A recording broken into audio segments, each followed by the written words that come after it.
Hello everyone, welcome to our channel HomeTube. Being another beautiful Friday, May 13th, I remind you my name is Chris, and today let's discuss the ongoing tussle between Kalonzo Musyoka and his friend former Premier Raila Amolo Odinga. Their fight is going out of control. And as we speak today, Kalonzo Musyoka has announced that he will be running for president. In fact, he's in the last stage of getting a running mate. And this could spell doom to Raila Amolo Odinga. But before we discuss this matter, kindly do me one favor. Take your second, subscribe to this channel, support this channel by subscribing and also putting a thumbs up to this video. Thank you. Now, the person this fight is going to affect more is Raila Amolo Odinga. So I naturally feel for him. I had someone tell me in a conversation on the street that Raila Amolo Odinga is used to losing election and he has nothing to lose even if William Ruto beats him again in the August 9th contest. Then if that's the case, why would he be wasting people's time? That's my question.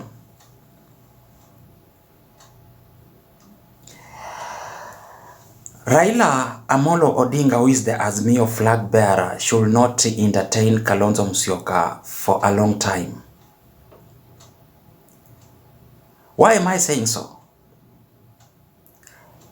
Barely 90 days to the final whistle. Kalonzo Musyoka has just threatened that he's going to the ballot now. If in the event Raila Amolo Odinga does not name him his running mate, he's going to the ballot.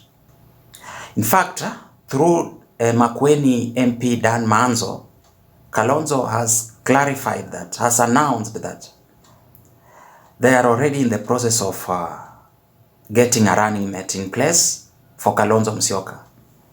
And before 16th, which is the deadline, IBC deadline for everyone to have named his or her running mate, Manzo has said that they are ready. They are ready for that fight. So Kalonzo might shock Raila Amolo Odinga, and whatever Kalonzo Musyoka is up to is political. He's an undecided person, a person who hears very many things, he hears very many advices, and is a victim of convoluted conversation. Such a person is a person without a stand. A person without principles. That's Kalonzo Musyoka for you. So he's quite unreliable. At his age, he's a lawyer, has been in top leadership in this country, but a guy who depends on so many conversations to survive. Such a guy is poisonous, and I would warn Raila Odinga to be wary.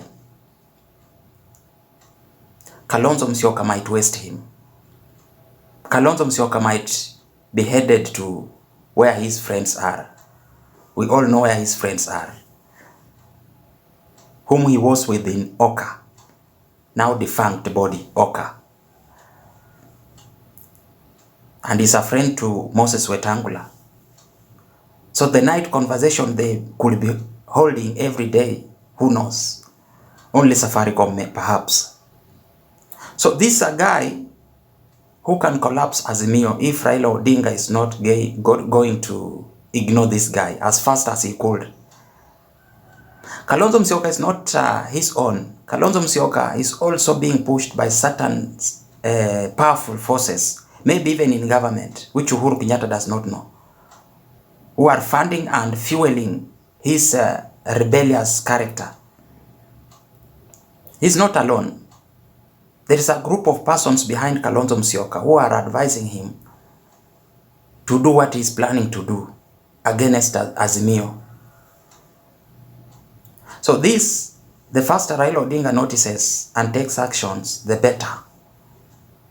If I were Raila Amolo Odinga, I would have stuck with the 3 governors from Ukambani. That is Kivutha Gebwana, Alfred Mutua, and Kitui's Charity Ngilu. The 3 governors were doing a good job. They were using even their own money to run around Ukambani for the interest of Azimio. They were working hard than even Kalonzo Musyoka. So if I was Raila Odinga, I would have decided to work with the 3 governors rather than Kalonzo Musyoka. I would have opted for the 3 governors instead of Kalonzo Musyoka. They were working, they were moving around using their own resources, they were already moving masses, and I doubt if Kalonzo Musyoka would have gone against that wave. It was becoming so big. So to ignore the 3 governors and in their place expect Kalonzo Musyoka to deliver, to me looks like a drama school, a drama skit.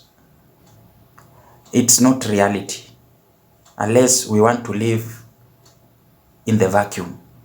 We know what Kalonzo Musyoka is today is not even the Kalonzo Musyoka who used to move masses from Ukambani. The guy faded away. Raila Amolo Odinga should reconsider. Take back the 3 governors, Alfred Mutua, Kivutha, and Charity Ngilu. Take them back as fast as possible. Fund their political activities in Ukambani. Use resources. Drive Kalonzo Musyoka away from Ukambani. That's the best option Raila Amolo Odinga could take this fast. Use enough resources to teach Kalonzo Musyoka a lifetime lesson through the 3 governors. Ukambani will be sealed. But all this drama I'm seeing around, it will affect Raila Odinga when it is too late.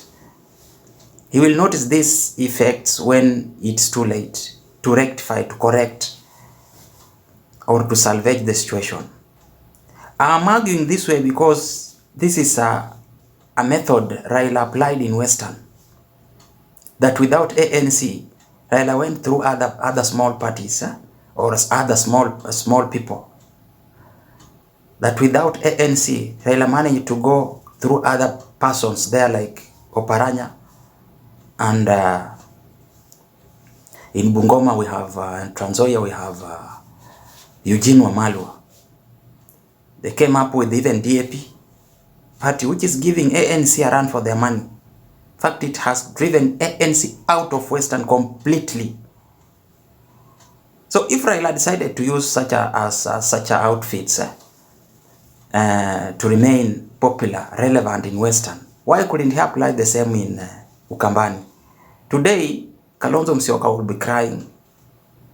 Today, Kalonzo Musyoka will be crying. And that was the best option, because Kalonzo Musyoka might bolt out of Azimio when it is too late, and eventually decide to run as an individual with an aim of deciding, in case we shall have a runoff election, he might end up supporting the side he will want to support, and most probably it will be William Ruto, because he will have created unnecessary friction in Azimio.